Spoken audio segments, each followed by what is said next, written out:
Yes, sir. My name's Zakashi, guys, and in this video here, we're gonna be going into some PvP now. A lot of people always ask me about learning PvP guides and things like that, and I feel like your playstyle is gonna be the big factor to how you play Legends. You will naturally have a playstyle, whether you're a very impatient person, which most people actually are with Legends, with getting attacked. They don't want to get hit, they're panicking, and they also just want to hit their opponent, so they just press cards. Most likely people will be the aggressive type where they just press cards and go in. A lot of people are patient though. Naturally, they actually break down the game slowly, and they actually are a lot more delicate with the moves they make. And I feel like both sides have their benefits depending on how you play, of course, and each side could be better than the other side. It just depends on the player. But in this video here, we will be breaking down both sides, the advantages they have, which way you should play, etc, etc.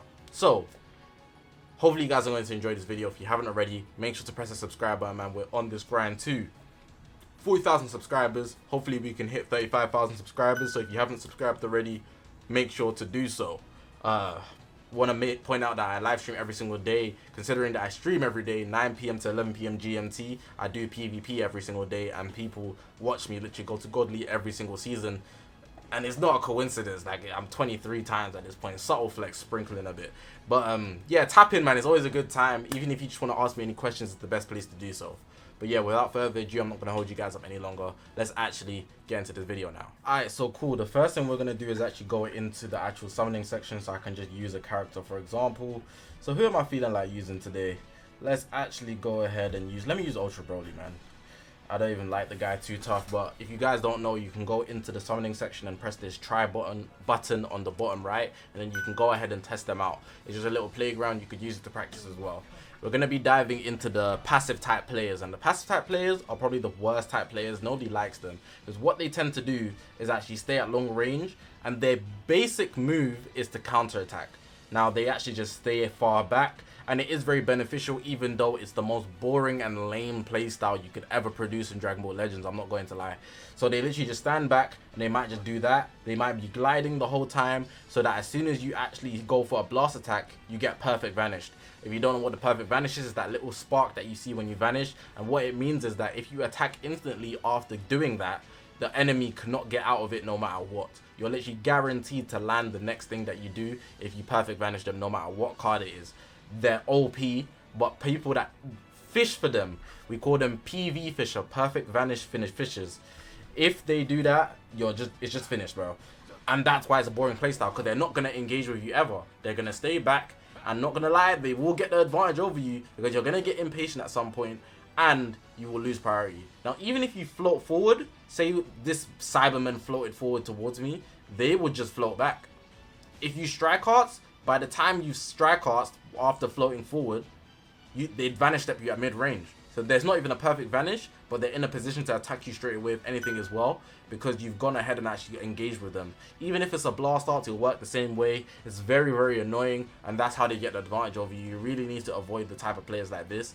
And let's go into the benefits and how you can counter them. But really and truly, when you come up with these guys, you have to play like a 10-10 Mafia boss if you're gonna counter them, because literally it's difficult. It's mad difficult. Now, like I already touched on it a bit, the benefits of passive playing is that you're most likely to get perfect vanishes, and if you're playing against them, you actually flow around the way they play. So you're playing on a counter basis, just like flowing like water. If they come your way, you're doing the redirect type thing. It's literally that simple. Nothing else to it, to be honest. You just have to be super patient, and with that, you'd most likely always get the advantage. Sometimes it could be to your disadvantage though, and if you're wondering how you can counter them, there's two ways to go about it. The first way, you can outpatient them. So if all they're doing is literally sidestepping, waiting for you to attack them from long range, maybe doing few tap attacks and whatnot, if that's all they're doing long range, you can do the same thing, and whoever engages first basically loses. It's not a guarantee that you'll lose if you engage first, but if you outpatient them, you put yourself in a better position to get a perfect vanish. The other way to actually beat them is to be so aggressive that you make them lose composure. So if I'm all up in their face doing the maddest moves, they literally might actually falter. They might make a mistake in terms of how patient they're being and the moves they make, simply because you're too close to them and you're attacking at such a high speed that they can't deal with it. Those are the main two ways to counter passive players. They're the most annoying players, but literally you have to pick an option. The aggressive way has obviously more risk, but the passive play is more boring. And most people, like me and you probably, you're not patient enough to out-patient players. So you might go for the aggressive risk. The aggressive play, but it comes with more risk simply because you'd be engaging by force, and if you mess up the way you engage, or if they don't lose composure, they're going to be able to handle you and you're going to lose priority, and you really don't want that. Now we're diving into the aggressive players. Now these players here, they're most likely going to do plays that are all up in your face at every single point. This is how I like to play, to be honest. And it's more fun this way, you know? It's a lot more unpredictable, but then again, it comes with higher risk because if you engage, they can counter you. So you need to think about that. So what I like to do in a lot of cases, I like to go for the stomach punch, strike straight away, and all they can do at that point is either vanish step or literally switch out. Literally, they don't have any other choices. Or sometimes I do that, and because the passive players will be trying to counter you, they might vanish straight away without the stomach punch. So if you see them go for the sidestep right as soon as you actually up close, when they sidestep, I like to strike arts them. There's another way you can go about it.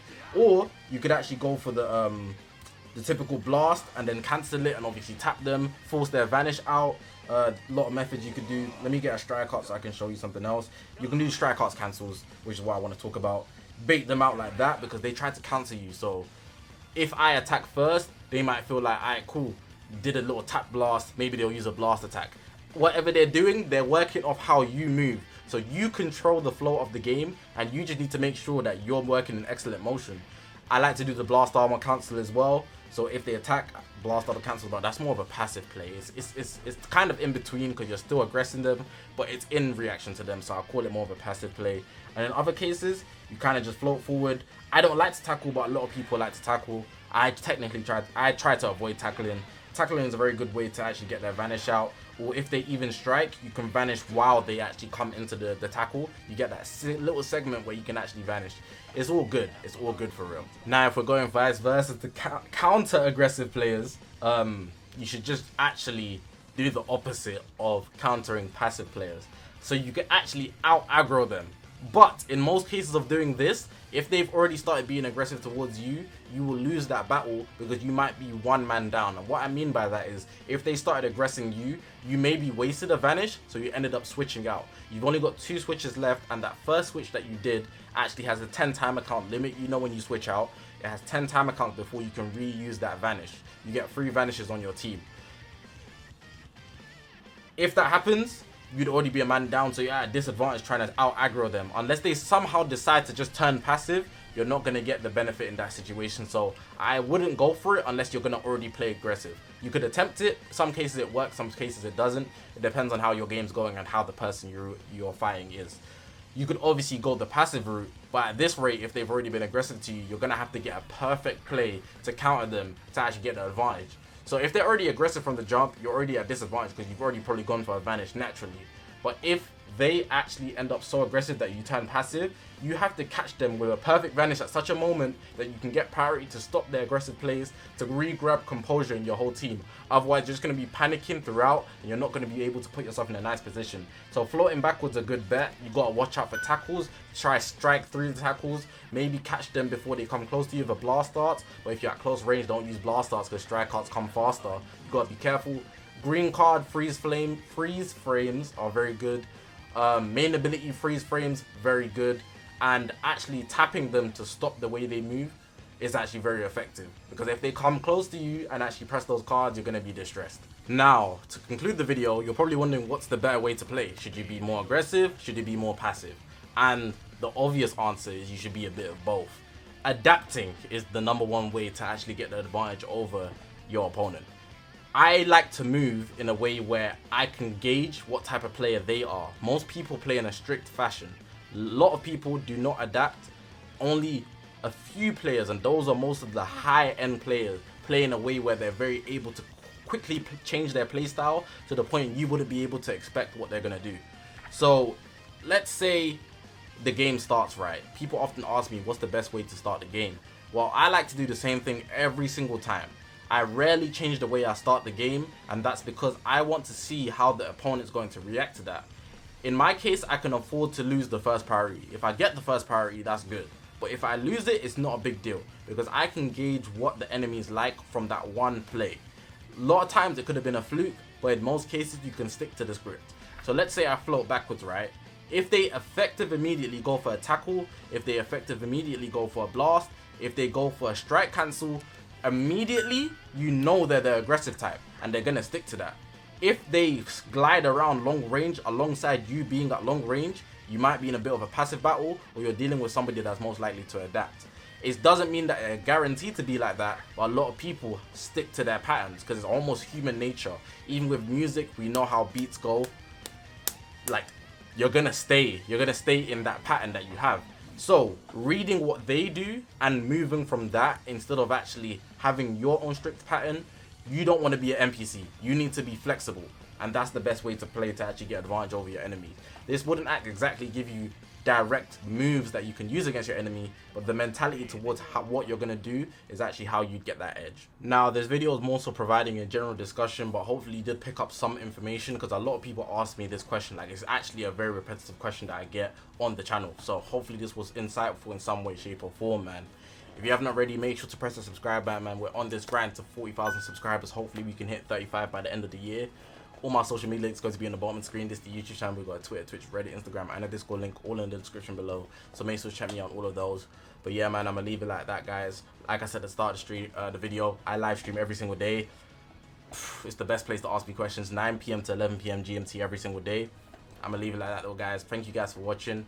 My name is Zakashi, guys, and I'll see you guys in the next one, man.